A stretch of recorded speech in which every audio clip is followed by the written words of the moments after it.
ഈ ചൂടുകാലത്തൊന്ന് കൂടാവാൻ വേണ്ടി വയനാട് 900 കണ്ടിലേക്ക് വന്നതാണ്. പക്ഷേ ഈ യാത്രയിൽ കുലുങ്ങി ആസനത്തിൻ്റെ പണി കഴിഞ്ഞു. എന്നാലും കണ്ണും മനസ്സും നിറക്കുന്ന ഒരു കാഴ്ചയാണ് നമുക്കിതിൽ കിട്ടുന്നത്. അതുകൊണ്ട് വലിയ പ്രശ്നമില്ലാതെ യാത്ര നമുക്ക് എൻജോയ് ചെയ്യാൻ പറ്റുന്നുണ്ട്. വഴിയുടെ തുടക്കത്തിൽ താറിട്ട റോഡായിരുന്നെങ്കിൽ പിന്നെ സിമെൻറ്റിട്ട പാതയായി, പിന്നെ കരിങ്കല്ലിൻ്റെ മുകളിലൂടെ, പിന്നെ അതും കഴിഞ്ഞ് കുണ്ടും കുഴിയായിരുന്നു. അങ്ങനെ ഒരുവിധം യാത്രയ്ക്ക് ശേഷം ഞങ്ങൾ അവിടെ എത്തി ചെക്കിനൊക്കെ കഴിഞ്ഞ് ചായയും കുടിച്ചു. അവിടുത്തെ കാഴ്ചകളൊക്കെ ഒന്ന് ചുറ്റിക്കറങ്ങി കണ്ടു.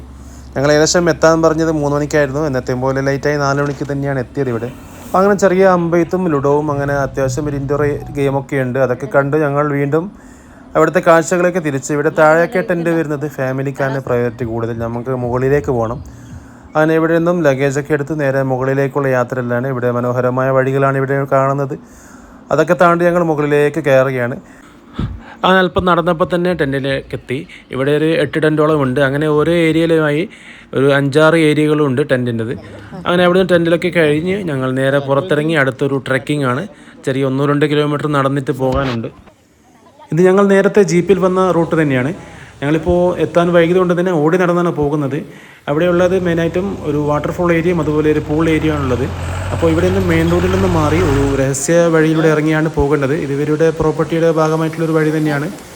അങ്ങനെ എല്ലാവർക്കും പെട്ടെന്ന് കണ്ടുപിടിക്കാനും പറ്റത്തില്ല. അങ്ങനെ ഞങ്ങൾ ഏകദേശം അടുത്തെത്തിയിട്ടുണ്ട്. ഇവിടെയാണ് വാട്ടർഫോൾ പൂൾ ഏരിയ വരുന്നത്. വളരെ ഭംഗിയുള്ളൊരു ഏരിയ തന്നെയാണിത്. അപ്പോൾ അവിടെ നിന്ന് കണ്ട മാത്രം തന്നെ ആളുകൾ ഇറങ്ങി കുളിക്കാൻ തുടങ്ങി. അത്യാവശ്യം നല്ല തണുപ്പുമുണ്ട് വെള്ളത്തിന്. അതാ അവൻ പൊങ്ങി വരുന്നുണ്ട്. ആകെ മുങ്ങിക്കളിച്ച് പല കളിയും കളിച്ച് നോക്കുന്നുണ്ട് വെള്ളത്തിൽ നിന്നും. ഇതാ വേറൊരുത്തിന് ഇതാ തണുത്ത് വിറഞ്ചിച്ച് കിടക്കുകയാണ് വെള്ളത്തിൽ. അങ്ങനെ അത് കഴിഞ്ഞ് അവിടെ തന്നെയുള്ള ഒരു ഗുണ കേവ്സിൻ്റെ ചെറിയൊരു രൂപം. അങ്ങനെ അതിലൂടെ ഇറങ്ങി നേരെ അതിൻ്റെ മറുഭാഗത്തേക്ക് നോക്കി. അവിടെയും നല്ല കാഴ്ചകൾ തന്നെയാണ്. അതും കഴിഞ്ഞ് അല്പനേരം അവിടെ ഇരുന്നതിന് ശേഷം വീണ്ടും ഗുണ കേവിൻ്റെ പോലത്തെ അതിനുള്ളിലൂടെ വീണ്ടും തിരിച്ച് അതിലേക്ക് ഇറങ്ങി. അങ്ങനെ അവിടുത്തെ കാഴ്ചകൾ കണ്ട് വളരെ ഭംഗിയുള്ള കാഴ്ചകൾ. വെള്ളം അല്പം കുറവാണ്.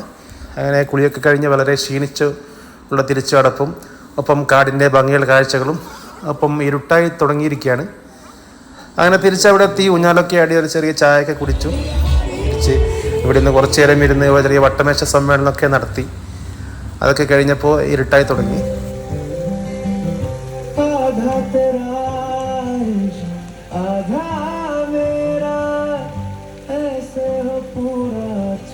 അങ്ങനെ നല്ല തണുപ്പുള്ളതുകൊണ്ട് തന്നെ ഒരു തട്ടിക്കൂട്ടി കുറേ വിറകൊക്കെ സെറ്റാക്കി ഒരു ഫയർ ക്യാമ്പൊക്കെ സംഘടിപ്പിച്ചു. അതൊക്കെ കഴിഞ്ഞ് നേരെ ഫുഡ് കഴിക്കാൻ പോയി. നല്ല പ്രോട്ടീനും ചിക്കൻ കറിയും ചിക്കൻ ഫ്രൈയും ഒക്കെ സലാഡൊക്കെ ഉണ്ടായിരുന്നു. നല്ല ടേസ്റ്റി ഫുഡ് തന്നെയായിരുന്നു. അതൊക്കെ കഴിച്ച് ഞങ്ങൾ മയക്കത്തിനുള്ള സമയമായി. അപ്പോൾ നേരെ ടെൻറ്റിലേക്ക് പോയി. കുറേ നേരം പറഞ്ഞിരുന്നു. അങ്ങനെ പ്രകൃതിയുടെ സംഗീതമൊക്കെ കേട്ട് എപ്പോഴും ഇറങ്ങിപ്പോയി.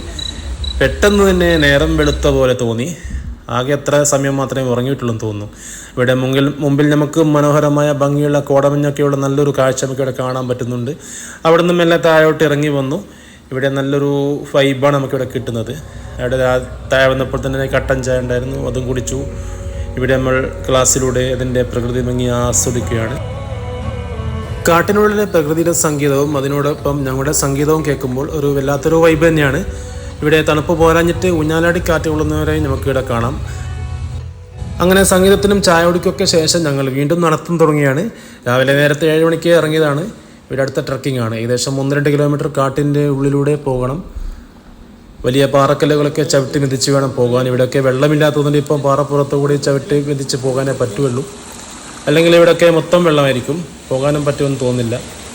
അങ്ങനെ കുറേ നേരം നടന്നു, പാറക്കല്ലുകളിലൂടെ നടന്നു. അത് സാഹസികമായി പോവുകയാണ്. പാമ്പുണ്ട്, ആനയുണ്ടെന്നൊക്കെ പറയുന്നുണ്ട്. എന്നാലും നമുക്ക് നടന്ന് ഇവിടെ കണ്ടേ പറ്റും. അതുകൊണ്ട് ആ ധൈര്യം മനസ്സിൽ വിചാരിച്ച് പോവുകയാണ്. ഭംഗിയുള്ള വഴികളും കാഴ്ചകളും ഒക്കെ വെള്ളച്ചാട്ടങ്ങളും ഒക്കെയായി മുന്നോട്ടുള്ള വഴികൾ നമ്മളെ മുന്നോട്ട് മാടി വിളിക്കുകയാണ്. അങ്ങനെ കാര്യമായി കുളിക്കാമെന്നൊക്കെ വിചാരിച്ച് വന്നതാണ്. പക്ഷേ കാര്യമായി വെള്ളമില്ലാത്തതുകൊണ്ട് ചെറിയ രീതിയിൽ കുളിയൊക്കെ കഴിഞ്ഞ് ഞങ്ങൾ വീണ്ടും കാടിറങ്ങിയാണ്. എവിടെയും മാനയും പുലിയൊന്നും കണ്ടിട്ടില്ല. അങ്ങനെ തിരിച്ചു വന്നൊരു മ്യൂസിക്കൊക്കെ വായിച്ചു. ഞങ്ങൾ അവിടെ ഇരുന്നു. കിളിവാതിലൂടെ അതിൻ്റെ കാഴ്ചകളൊക്കെ ആസ്വദിച്ച് വീണ്ടും അടുത്ത ഭക്ഷണം എത്തി. പുട്ടും കടലയും ബ്രെഡും ജാമുമായിരുന്നു. അതും കഴിച്ചു. വീണ്ടും പ്രകൃതി ഭംഗി ആസ്വദിക്കുന്നു. ഇവിടെ ഒരു ചെറിയൊരു സമ്മേളനം നടത്താനുള്ള ഏരിയയും അങ്ങനെയൊക്കെ ഉണ്ട്. ഇവിടെ ഇരുന്ന് പറഞ്ഞിരിക്കാം. അതുപോലെ ഇവിടെ മറ്റൊരു പ്രധാന അട്രാക്ഷനാണ് ഇവിടുത്തെ ഒരു എയർഫ്രെയിം ക്യാബിനുണ്ട്. ഇതിന് ഏകദേശം ഒരാൾക്ക് 10,000 രൂപയാണ് ചാർജ് വരുന്നത്. 4 പേർക്ക് അതിൽ താമസിക്കാൻ പറ്റും. വീണ്ടും പ്രകൃതി ഭംഗി ആസ്വദിക്കുകയാണ്. ഇവിടെ ഒരു ഊഞ്ഞാലുണ്ട് മുകളിലായിട്ട്. അല്പം സൂക്ഷിച്ചിരുന്നാൽ ആടാം, ഇങ്ങനെ ആടാം, അല്ലെങ്കിൽ ഇങ്ങനെ ഉണ്ടാവും. അപ്പോൾ അതൊക്കെ കഴിഞ്ഞ് താഴെയും വന്നു. ഇവിടെയും ഒരുപാട് ഫോട്ടോ സെഷൻ ഒക്കെ ഉണ്ട്. ഇവിടെ നിന്ന് വീണ്ടും സർവറിഞ്ഞിരുന്നു, അതും വീഡിയോ ആക്കി ഇവിടെ ഒരു ഓർമ്മക്കുറിപ്പായി നമ്മൾ ഇവിടെ വിരിച്ചിരിക്കുകയാണ്. അതൊക്കെ കഴിഞ്ഞ് അവിടെ നിന്ന് വീണ്ടും കുലുങ്ങി യാത്ര തിരിച്ചിരിക്കുകയാണ്. ഞങ്ങൾക്കിവിടെ ചിലവായത് ഒരാൾക്ക് 1500 രൂപയാണ് ടെൻറ്റിന് ചാർജ് വരുന്നത്. വിത്ത് ഫുഡ് ആൻഡ് ഏകദേശം 7 കിലോമീറ്റർ കാട്ടിൻ്റെ ഉള്ളിലേക്ക് ജീപ്പ് സഫാരി ഉണ്ട്, അതടക്കമാണ് ചാർജ് വരുന്നത്. അങ്ങനെ യാത്ര കുണ്ടും കുഴിയൊക്കെ കഴിഞ്ഞ് അത്യാവശ്യം നല്ല റോഡിലേക്ക് എത്തിയിരിക്കുകയാണ്. ഇവിടെ പോകുന്ന വഴിക്ക് നമുക്ക് അരുണമലയുടെ ഒരു വ്യൂ ഇവിടെ കാണാൻ പറ്റുന്നുണ്ട്. നല്ല ഭംഗിയുള്ള കാഴ്ചയാണിത്. ഇവിടെ നമ്മൾ വന്നിരുന്നൊരു വീക്കെൻഡ് ആയതുകൊണ്ട് തന്നെ അത്യാവശ്യം നല്ല തിരക്കുണ്ട്. ഒരുപാട് ജീപ്പ് സർവീസുകളും ഇവിടെ നടത്തുന്നത് കാണാൻ പറ്റുന്നുണ്ട്. അങ്ങനെ വീണ്ടും കുലുങ്ങി ഞങ്ങൾ യാത്ര തുടർന്നു. ഏകദേശം നമ്മളിപ്പോൾ യാത്ര അവിടെ നിന്ന് ഇറങ്ങി പുറത്ത് മേപ്പാടി ടൗണിനടുത്തുള്ള ഒരു തേയിലത്തോട്ടം കണ്ടപ്പോൾ അവിടെ നിന്ന് കുറേ ഫോട്ടോഷൂട്ടൊക്കെ നടത്തി.